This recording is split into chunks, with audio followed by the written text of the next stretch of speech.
ดีกับทุกคนสบายดีทุกคนเลยกินข้าวปลาป่ะนี่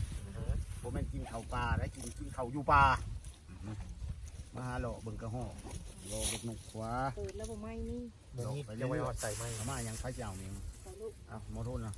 โอเคขอบใจขนาดนี้นะฮะ เข้าไปเข้าก็กินบ่ร้ายหรอก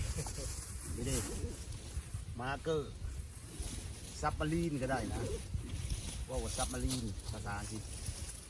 ภาษาบ้านเฮาว่าข้าวตีปลาตีไง เปิดไหม้นั่นแหละ แล้วอีเมลจะไว้เสียบไหมจะไว้เสียบไหมเดี๋ยวมึงไหม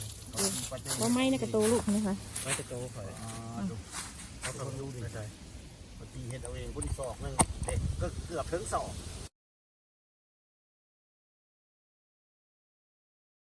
เดี๋ยวจะลดเลย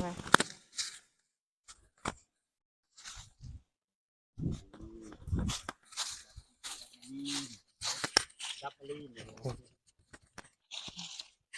ซับมารีนก็เลยมีกระโมงอยู่บ่ายโมงพอดี2 โมงกลางคืนเวลาอยู่เมืองลาว เข้าใจไง คนยังนอนรับ ตัว สันเทนก่อนเด้อ ว้าจะเรียกบางพี่น้อง สันเทนก่อน สีหมูแดงแน่ๆอีกแล้วสามคิดว่าไง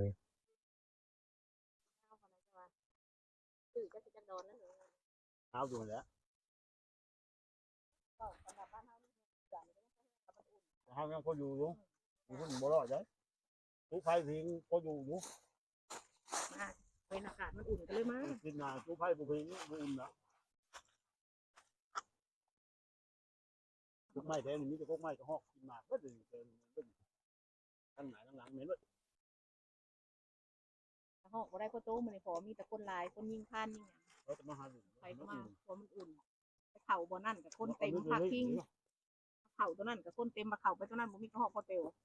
ออกมาซื้อสร้างแล้วมามวนโน่ก็ได้อยู่เพื่อนนี่ต่อจนขำพวกกระหอกกินตัวนั้นมานี่แล้วกระหอกบ่ได้แต่เขามันลายนะกระหอกแดงนี่เล่นพลันยัง เห็นแต่คนนกว้าหมอหมูพังนี่หมอที่ใกล้ขนาดเลยเห็นแต่คนมันพังก็จะมันนี่เอาที่ดัง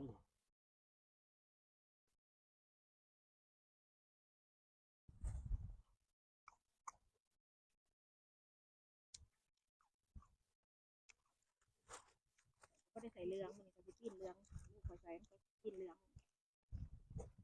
ใส่เร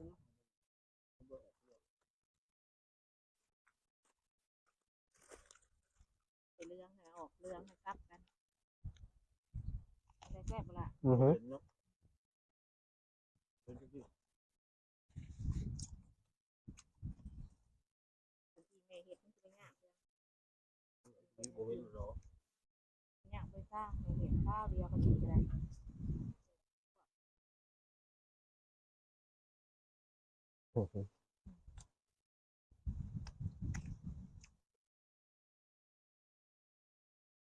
ข้าวเขาไปซื้อมาแต่อยู่เมืองกูมาขายในบรรดาคามก็ได้ ผมเกิดแล้วเหรอ เป็นเอาเห็ดเลยเอาข้าวจีมานะ เดี๋ ค ยว รับ มาห้องใต้เขาก็ คองเฮาหันมาตั้งไว้หันคองใส่มันเจ้าเห็นว่าเขาไปซีกระโกเขาจะทำว่าเฮาสีใส่พักแต่มีบ่อนะเขาย่ามันเน่าเขาจะทับเลดใส่เน่าใส่เลยแซ่บแม่งก็ละ แซ่บยังไงยังมี เงาเสียงเงามาเงาคอยเปียกเข่าปิ้งกันปิ้งแห้งอยู่ในรถตอนห้าวเพียงเข่า เราได้เริ่มจ้ะ เข่ากาโค้งมันใหญ่นะกินเท่าใดวางนั้นยุ่งหันโตจะเข้ามาตีนี่ก็ยุ่งแค่ยุ่งว่า เวลาตอนนั้น ก็สิตายจะกันมาประตูนั่นโตคอยบอกให้คอยจะออกวันป้าอันหัวเพื่อนหันอยู่ในหัน เป็นแบบ คนรถจอดคันหนึ่งหันเอ้ยออกป้าเขาเบยจะอ่อนยุ่งจะหามเฮ็ดหนึ่งอันเฮ็ดเขาออกในทีวีเฮ็ดตัวนั้นเมกเอาในหันละโงนหนึ่งมันแปลงถิ่มจะเห็นมาลูกไปช่างยุ่งคน อารมณ์ของ อันลุกขึ้นสิบ่ได้ ว้าวผมเอง เอาอย่าง มันบ่เกิด โน้เขาบอกกินเขาก็อยากเขาเห็ดกินแต่เขาบอกกินลุงบอกอยู่เขาเห็ดได้แต่เขาบอกกินเขาอยากตรงนี้เพื่อนก็ยังบอกลายก็เขาที่เคยว่าสตีอุ่นกินก็ยังไปตลาดซื้อนมเหนียวมาไว้